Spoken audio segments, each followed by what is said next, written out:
In October 1975, 5 Australian-based journalists, Greg Shackleton, Gary Cunningham, Tony Stewart, Malcolm Rennie, and Brian Peters, were sent by TV channels 7 and 9 to East Timor to investigate hit-run attacks along the border with Indonesian-controlled West Timor. They were there to cover what was then the biggest emerging story in the region: the collapse of the decolonization process in East Timor and the threat of invasion by neighboring Indonesia. These were young men, all in their 20s, wanting to report to Australia and the world what was happening in East Timor. They set out for the border between East Timor and Indonesia. This was an incredibly difficult and dangerous assignment.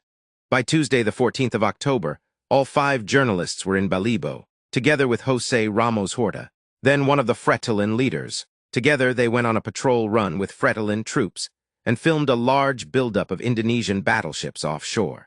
That day, Jose Ramos Horta returned to Dili, taking with him film from both news teams for dispatch to Australia. These were one of the last reports the 5 newsmen managed to get out. They dubbed the house they slept in the Australian Embassy, and then jokingly the Commonwealth Secretariat, since Cunningham was a New Zealander, and Peters and Rennie were British.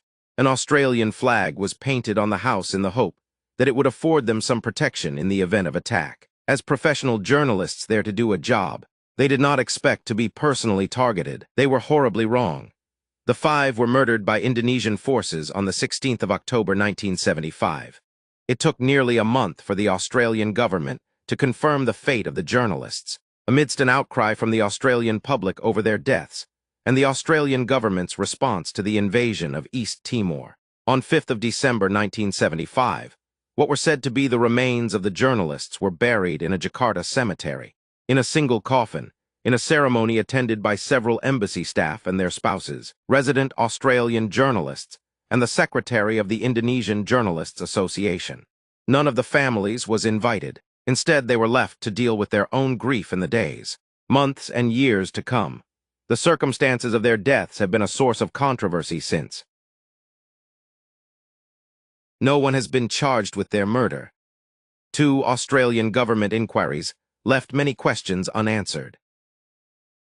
A NSW coronial inquiry in 2007 found 2 senior Indonesian soldiers were responsible for the deaths of the journalist and recommended that prosecutions should be commenced by the Attorney General under the Criminal Code for war crimes. These men have not been charged to date. Below are the findings.